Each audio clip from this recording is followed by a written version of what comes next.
Welcome to the Deep Dive. We're here again to plunge into some really fascinating source material, pulling out the key insights, maybe some surprising facts, and those moments that just make you go, aha. Our goal is always to help you get quickly informed. Today, our mission is to explore the spirit, really, of Charlotte Bronte's classic, Jane Eyre. We're looking at excerpts, the raw text, to get beyond just the plot summary. That's right. And the material we have, it covers these really critical points in Jane's life. Her journey, I mean. We see her grow from this, well, frankly, brutal childhood through her fight for independence and then facing these incredibly complex choices about love, about life. It's just packed with defiance, deep moral questions, and honestly, revelations you might not expect. So the big questions we're tackling: how does this young woman, called an insignificant plebeian, how does she even survive, let alone triumph, in a world basically set up against her? What are the key relationships, the alliances, what events really mold her? And maybe most importantly, what does free and independent actually mean for Jane in that society? It's a profound journey of self-discovery. It actually reminds me of this quote we found, which says, "The world may not like to see these ideas dissevered. It has been accustomed to blend them, finding it convenient to make external show pass for sterling worth, to let whitewashed walls vouch for clean shrines. It may hate him who dares to scrutinize and expose, but hate as it will, it is indebted to him." Wow. That really sets the stage. Yeah, and that's kind of what we're doing, isn't it? Scrutinizing, exposing, peeling back those layers in Jane's story to find that sterling worth underneath. Okay, so let's start at the beginning then. Where does this scrutiny begin for Jane herself? It has to be Gateshead Hall, right? That cold environment where she's just seen as an outsider, an interloper. Absolutely. Gateshead is the crucible. And her early life there is defined by conflict, just relentless conflict. She says she's always suffering, always browbeaten, always accused, forever condemned, even though she's trying so hard, striving to fulfill every duty. And that's completely unlike the Reed children. Oh, completely. John, Eliza, Georgiana, they're cruel, they're selfish. Yeah. John tortures animals, twists the necks of pigeons, yet they're the favored ones. It's just blatant injustice. Which leads directly to maybe the most famous incident of her childhood, the Red Room. This isn't just being sent to her room, is it? It feels much more significant. Oh, much more. It's where you see her spirit really flare up. Yeah. She decides in her desperation to go all lengths. It's like this act of mutiny, even though she knows there will be strange penalties. So the punishment itself, locked in this grand, imposing room. Yes. The largest and stateliest chambers, described with all this deep red damask, crimson. It's oppressive. It mirrors her internal state, her feeling of being trapped. And then the fear takes over. Right, the superstition. She hears or sees something, a preternatural voice, a vision. It terrifies her. She panics, collapses. It's deeply traumatic. But it also, I think, hardens her resolve against injustice. It's very Gothic, isn't it? That intense psychological distress shown through the setting. It really is. And then, after that ordeal, Mr. Brocklehurst arrives. The clergyman. Brocklehurst, Yeah. yes. And Mrs. Reed uses his visit to slander Jane, telling him she has a bad character, a deceitful disposition. And his response is hardly comforting. No, it's chilling. He talks about naughty children going to hell, calls Jane a liar, says she's worse than a little heathen. Wow. And he tells the people at Lowood School to watch her, scrutinize her actions, punish her body to save her soul. It's just this awful, controlling version of religion. But even after all that, Jane finds her voice. That confrontation with Mrs. Reed after Brocklehurst leaves, it's incredible for a child. It really is. Declaring deceit is not my fault, and I hate to live here. She calls it the hardest battle I had fought and the first victory I'd gained. But it's not a simple victory, is it? The feeling afterwards. No, not simple at all. She feels that metallic and corroding taste of vengeance, but then immediately feels remorse, a sense of the madness of my conduct. It shows her complexity. Even as she stands up for herself, she's wrestling with her own conscience, resisting the urge to just meet cruelty with more cruelty. And amidst all this, there's Bessie, the maid. Their relationship is so complicated. Very. Bessie can be harsh, scolding, but then suddenly she's the best, prettiest, kindest being in the world. Right. It shows how desperate Jane is for any affection, even if it's inconsistent. There's that detail about the tart on the special plate. The bird of paradise plate. Yes. But it's a vain favor given too late. Yeah. Jane couldn't even eat it. And the book, Gulliver's Travels. Bessie brings it after the Red Room, a book Jane loved, but now it seems dreary. Her faith in fantasy, in escape, has been shaken by that real terror. Her last conversation before Lowood is quite touching, but also sad. Jane says she'll soon have another set of people to dread. She's just always expecting hardship. So she escapes Gateshead. But Lowood Institution, the charity school, it promises change, maybe discipline, but is it a real refuge? Or just different hardships? Well, it certainly brings its own set of challenges. The conditions are incredibly stark. We read about burnt porridge, tiny portions, and the awful cold, especially in winter. Feet getting flayed and swollen to lameness. Yeah. And there's that inscription, "Let your light so shine before men," which feels deeply ironic given how the girls are actually treated. It really makes you question what charity meant then. But there is a light there, isn't there? Miss Temple, the superintendent. Ah, yes. Miss Temple is crucial. She's quiet, insightful, a real source of warmth. And that moment with the inedible porridge? Yes. She orders bread and cheese for the girls, taking the responsibility, even though Brocklehurst controls the supplies. It's a quiet act of defiance, of real compassion. A stark contrast, which becomes even clearer when Jane meets Helen Burns. Right. Helen is Jane's first real friend, and their approaches to suffering are polar opposites. Helen believes in patience, endurance. She says resistance is something heathens and savage tribes do, not Christians and civilized nations. Whereas Jane feels injustice so fiercely, she wants to push back. Exactly. Helen offers this totally different model. What do you make of that contrast? Is Brontë suggesting one way is better, or...? That's a great question. I mean, Helen's spirituality is profound, isn't it? Distinguishing between the criminal and his crime, forgiving the person while hating the act. Yes, she finds peace in looking towards the afterlife, seeing eternity arrest a mighty home. That allows her to endure horrible treatment from miscatchered public humiliation, being hit with twigs without even crying. It's an incredible internal strength, but maybe one Jane can't fully embrace. Perhaps not fully. Jane is so rooted in the here and now and the need for earthly justice and love. But Helen shows her another way to be strong, a way to find freedom inside, even when you're trapped externally. And Miss Temple's kindness towards Helen reinforces that too. Understanding over punishment. Definitely. It shows Helen responds to kindness, blooms under it, with that soft smile. Jane becomes so attached to Helen. She says something like, if people didn't love her, she'd rather die than live. It's incredibly raw. It is.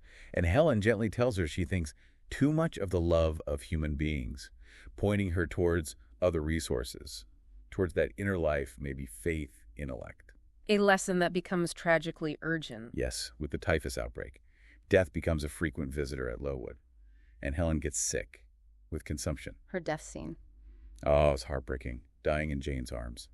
It's a devastating loss, but it forces Jane, I think, to internalize some of Helen's strength, even if she finds her solace differently. Things do eventually improve at Lowood, though. Conditions get better with spring, cleaner surroundings. Right. And importantly, Jane keeps learning, reading, discussing things with other girls. That intellectual growth continues, building the foundation for her future. She never stops seeking knowledge.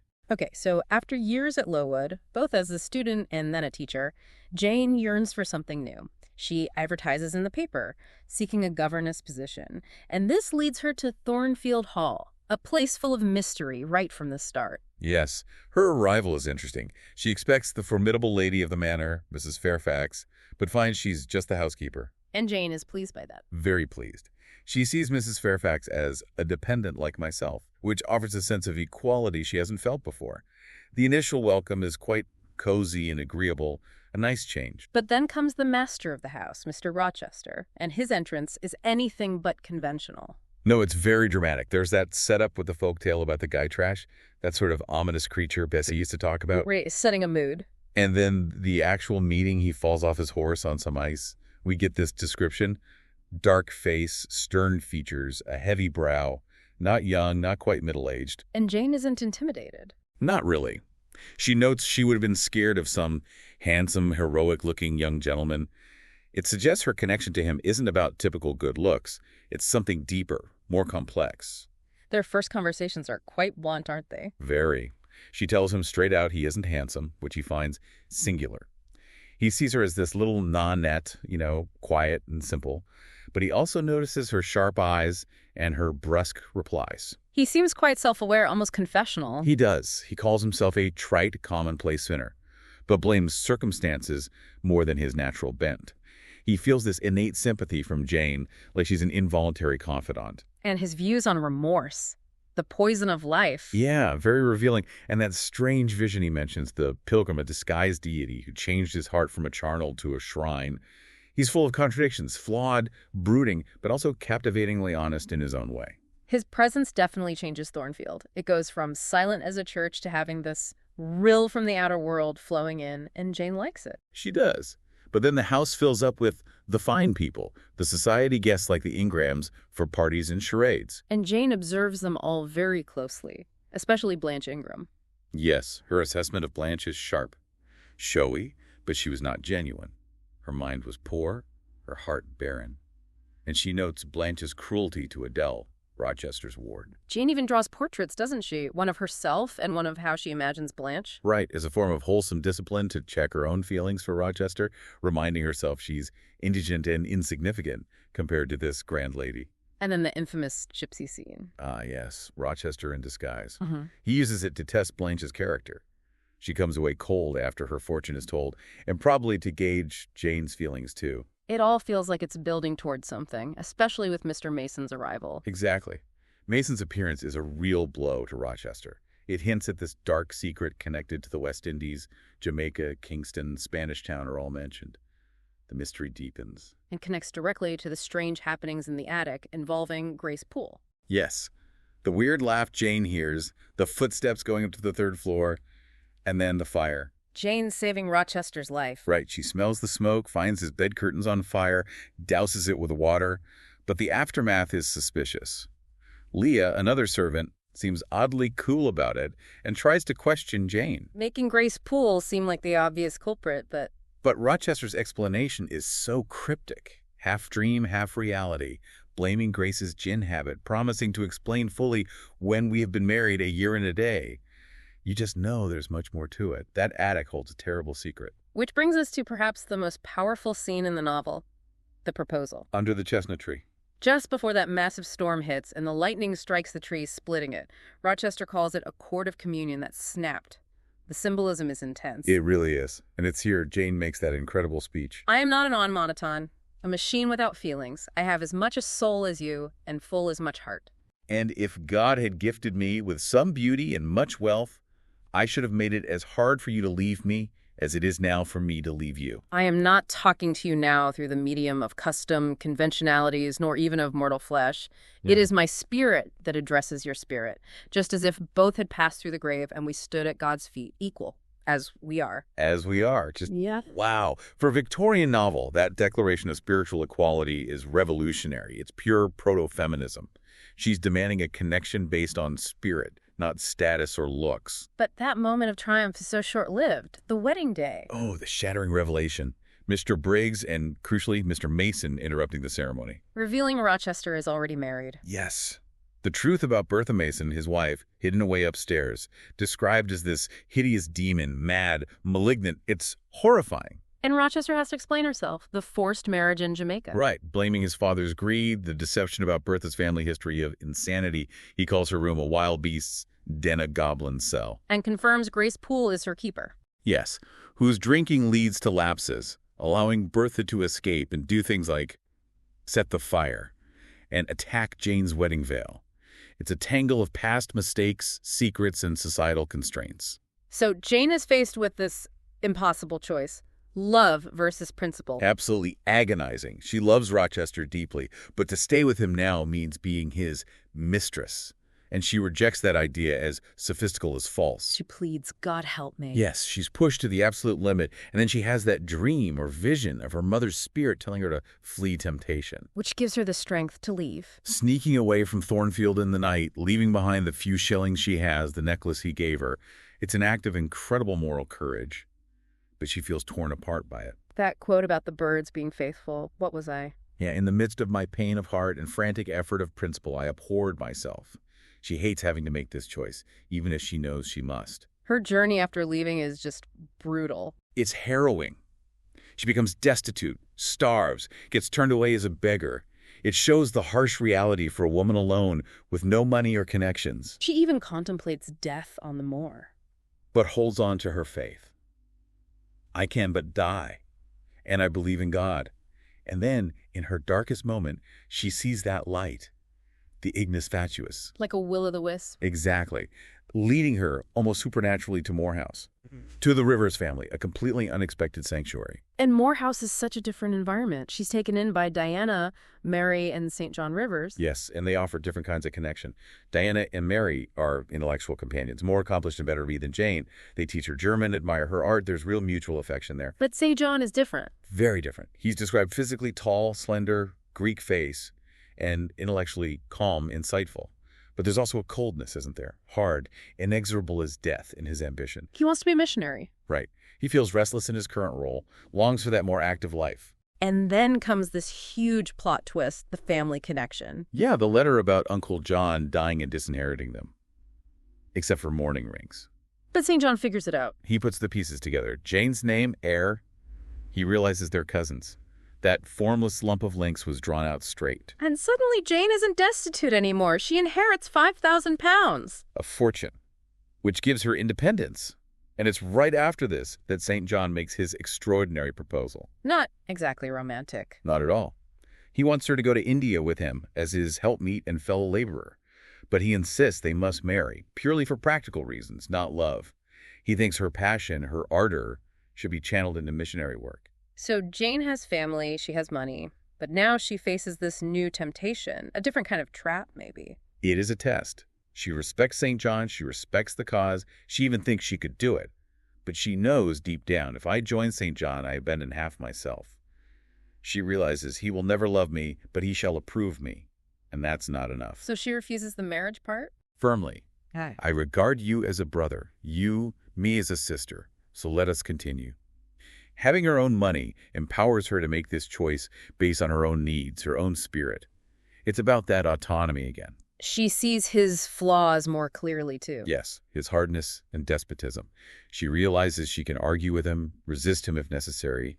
She's his equal now, in a way. And it's in the midst of the struggle with St. John, feeling pressured, that she hears the voice. That powerful, almost mystical moment. Not a delusion she feels, but more like an inspiration. A cry on her startled ear. Rochester's voice calling her name. Pulling her back. Yes, she feels like a messenger pigeon flying home. Her inner compass, honed by everything she's been through, points her back to him. So Jane returns to Thornfield, but it's not the Thornfield she left. No, it's devastating. Her dream of it being a dreary ruin is now real. The hall is burnt down. And she learns how it happened. From the stableman. He tells her Bertha Mason started the fire, that Mrs. Poole had been drinking again. Negligence leading to tragedy. Did Rochester. He tried to save everyone, got the servants out, even went back for Bertha, but the roof collapsed. He's alive, but... blind. And he lost a hand. Yeah. The stableman even calls it a just judgment for his past secrets. It's a harsh reckoning. The reunion must be incredibly emotional. He can't see her. Right. He has to recognize her by touch, by voice. Yeah. Whatever, however you are, be perceptible to the touch or I cannot live. It's so raw. And Jane immediately asserts her new position. Yes, telling him about her inheritance. My uncle in Madeira is dead, and he left me 5,000 pounds. She's not coming back as a dependent. She's his equal, financially now, too. Rochester is so vulnerable. Completely. Talking about his seared vision, like crippled strength, comparing himself to that lightning-struck chestnut tree. But Jane's commitment is absolute. Unwavering. Shake me off then, sir. Push me away, for I'll not leave you of my own accord. She makes it clear St. John is not and never will be her husband. He does not love me. I do not love him. He's not like you, sir. Their path forward seems quieter now, more grounded. It does. Rochester shows genuine repentance, prays for strength to lead a purer life. Jane becomes his prop and guide. And the wedding is simple. Just reader, I married him. No grand affair. It's a union built on shared suffering, mutual need, and finally true equality and understanding. It's the love she fought for, one that honors her whole self. And what about Adele? It's nice that she gets a happier outcome, too. Yes, Jane takes her out of that harsh school, finding it too severe. Adele thrives under Jane's care, becoming a pleasing and obliging companion. It shows Jane breaking the cycle, maybe, using her own experiences to offer a better way. I think so. It shows her capacity for nurturing, for creating a real home, applying the wisdom she gained through so much hardship. So when we look back at Jane's whole journey, from that rebel slave at Gateshead to this independent woman making her own choices at Ferndean, it's remarkable. It truly is. The novel explores these huge themes, passion versus principle, the search for real equality and love, that as we are, moment is just central, and finding what home truly means beyond just a place. It's about finding authentic connection, isn't it? Beyond what society expects, beyond just looks or money. Exactly. You remember those moments, the bitterness of revenge, Helen's quiet strength, Rochester's brutal honesty about himself, and Jane's fierce spirit. I am no bird, and no net ensnares me. I am a free human being with an independent will. That line always stands out. Yeah. Yeah. And the story suggests that real connection, real flourishing, happens when your inner self, that soul made of fire, that character that bends but does not break, is seen, valued, and allowed to thrive.